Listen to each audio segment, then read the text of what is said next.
Of all the various enemies faced by the Imperium of Man, few are as equally feared and reviled as the warriors known as Chaos Space Marines. Like their loyalist cousins, these Astartes who have turned from the Emperor's light, be they originally of the Traitor legions who fought during the Horus Heresy, or from a more recently founded Space Marine chapter before falling to damnation, are genetically engineered transhuman super soldiers. They are larger, stronger, faster, and more resilient than regular humans, capable of feats that would be impossible for a baseline human to accomplish, such as being able to stay awake for weeks at a time, secrete an acidic saliva, and view the memories of the dead by eating their flesh. But unlike Imperial Astartes, who are sworn to defend the Imperium from all threats, these traitor Space Marines hold no such ideals, with many becoming pirates and raiders seeking material gain, religious zealots seeking to spread the word of the Dark Gods, or little more than psychopaths whose desire is to spill the blood of the Imperium's subjects for the sheer joy of it. The creation of an Astartes, loyalist or traitor alike, is a long, arduous process that begins when the potential aspirant is still a child, due to the fact that many of the unique organs found within an Astartes' physiology will fail to function as intended if introduced to a recipient that has developed past a certain point of physical maturity. In addition to having a number of unique organs surgically implanted into their bodies, Space Marine aspirants will also be subjected to a series of chemical treatments and hypnotherapy in order to help indoctrinate the aspirant at a subconscious level on how to use their newfound abilities.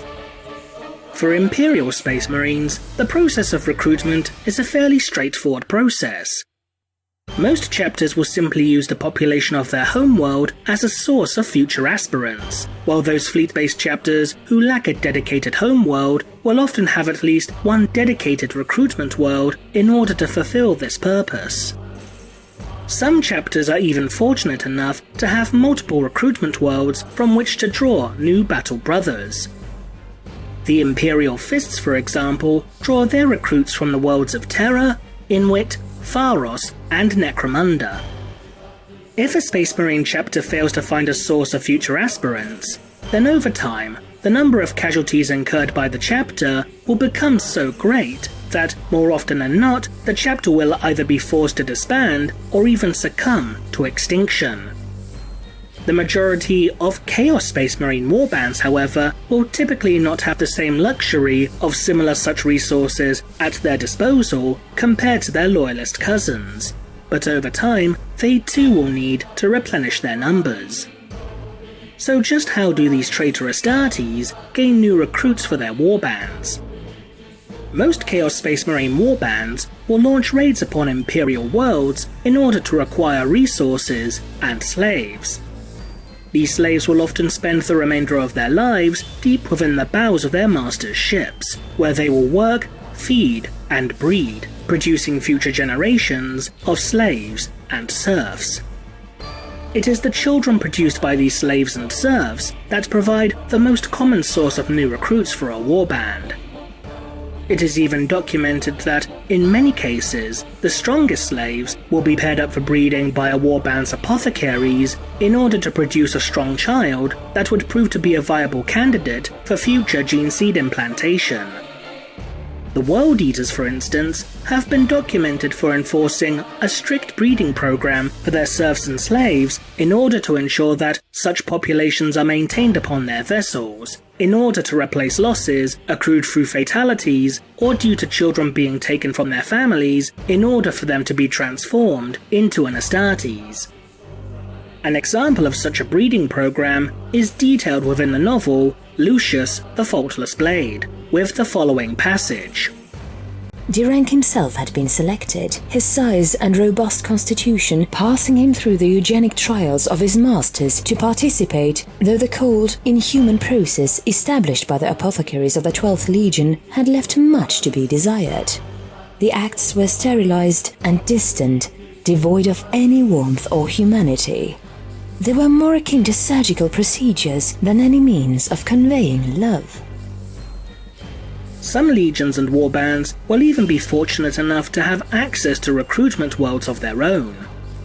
Some of these recruitment worlds, such as those of the Wordbearers Legion, exist within the warp space rift known as the Eye of Terror, where a number of these worlds are home to human populations that revere the Chaos Gods in a manner similar to how Imperial worlds venerate the Emperor. As such, these mortal populations are often more than willing to offer their children to the heretic Astartes in order to help spread the word of the Dark Gods. Other warbands, however, will even recruit from within the material realm. Some worlds, such as those that are affiliated with a Traitor Legion or warband, will offer up their children willingly for them to be transformed into an Astartes.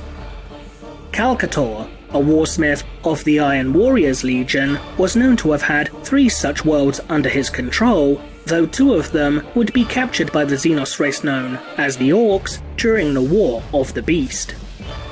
Some worlds, however, may only provide a source of new recruits for Traitor Astartes, either begrudgingly or out of fear.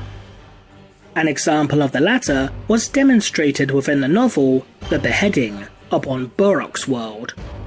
Kalkator's Grand Company, alongside a number of loyalist Astartes from the Fist's Exemplar chapter, would cleanse Burrock's world of the Orcs that had invaded it. In recompense, Kalkator demanded that 100 of the population's youths be surrendered to the Iron Warriors, so that Kalkator could replenish the losses his Grand Company had suffered during the Long War against the Xenos.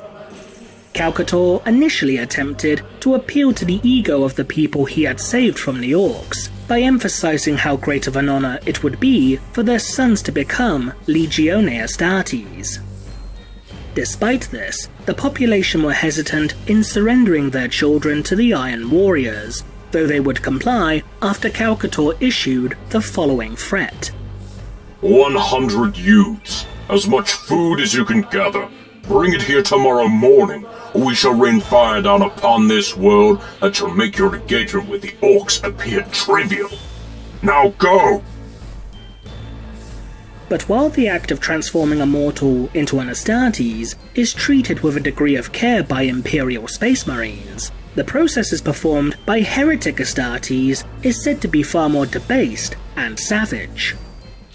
Many traitor warbands subject their aspirants to a series of brutal and vicious initiation rites, which in some cases may be little more than repeated beatings from the other members of the warband.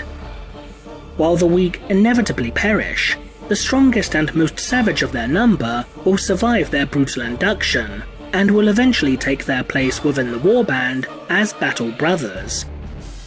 However, forcing a potential aspirant to undergo gene seed implantation only to beat them to death as part of an initiation ritual seems extremely wasteful. Gene seed is a highly precious commodity to Traitor Astartes due to how rare and difficult stable examples of gene seed can be to acquire. Fresh stock of this material is so difficult to come by that Chaos Space Marines have been known to resort to drastic measures in order to obtain it. The Alpha Legion, for example, has been known to loot the gene seed vaults of Loyalist Space Marine chapters, such as when the Legion launched a raid upon the world of Gorstengrad, the homeworld of the first incarnation of the Emperor's Swords chapter. This raid would lead to the utter annihilation of the chapter, with the chapter's gene stock being claimed by the traitors. Even the chief apothecary of the Emperor's Children Traitor Legion, Fabius Bile, would also go to extreme lengths to obtain this material, as demonstrated when he traded a perfect clone of the Primarch Fulgrim to the Necron Lord Trazen the Infinite, in exchange for a large cache of pure and untainted Emperor's Children gene seed. So in order to preserve what little stock of gene seed they have within their possession, are there any other methods that these Traitor Astartes can use in order to maintain their numbers? Some warbands will see their numbers swell as a result of Loyalist Astartes becoming disenfranchised with the Imperium at large, either through perceived hypocrisy frustrations with the laborious bureaucratic process, or by simply believing that the Imperium has no place for them. One such example is shown with the Red Corsairs. While the Red Corsairs were originally founded from the remnants of the renegade Astral Claws chapter, the warband's numbers have since skyrocketed, and notable Red Corsairs have included the former Raven Guard Shadow Captain Arderic Vans and the Space Wolf warrior known as Sindri, who would renounce his oaths to the Imperium following the battle for the Astartes system. The Dragon Warriors warband is also known for its high number of former loyalist Astartes within its ranks, which includes warriors of the Salamanders, Black Dragons, and Marines Malevolent. But what other methods could be used to swell the ranks of Traitor Astartes?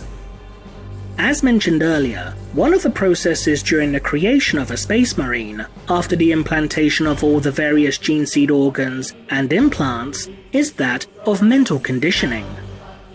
Some of the organs implanted within an Astartes, specifically those of the catalepsian node and oculobe, will only function as intended once the aspirant has been subjected to hypnotherapy.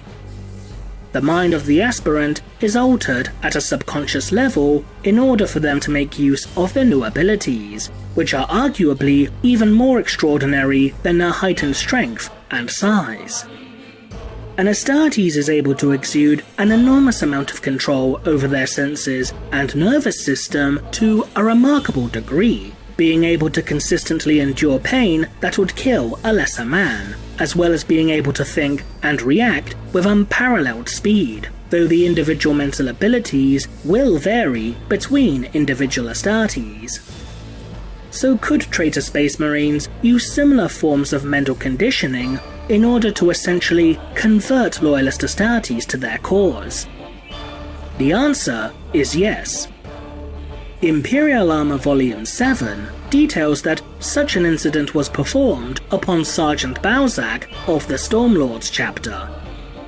During the battle for Paramar Hive, Balzac would be severely wounded before being taken by the World Eaters Traitor Legion. The World Eaters would torture and drug Balzac before forcing the Stormlord to undergo psychocorrective surgery in order to forcibly alter his brainwave patterns. This surgery broke through his Imperial indoctrination and turned Balzac into little more than a psychotic killing machine that was blessed with all the combat experience he had accumulated as a member of the Stormlords. Now a Khorne Berserker, Balzac would take on a new name: Zhuthor.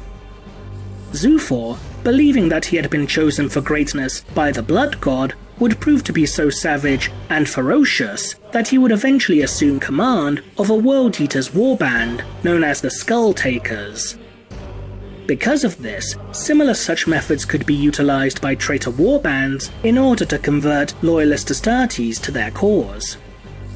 For example, an Imperial Space Marine that had been taken prisoner by a warband devoted to Slaanesh could theoretically be subjected to a process that would overstimulate the pleasure centers of their brain, which in turn would make them far more willing to embrace the worship of Slaanesh.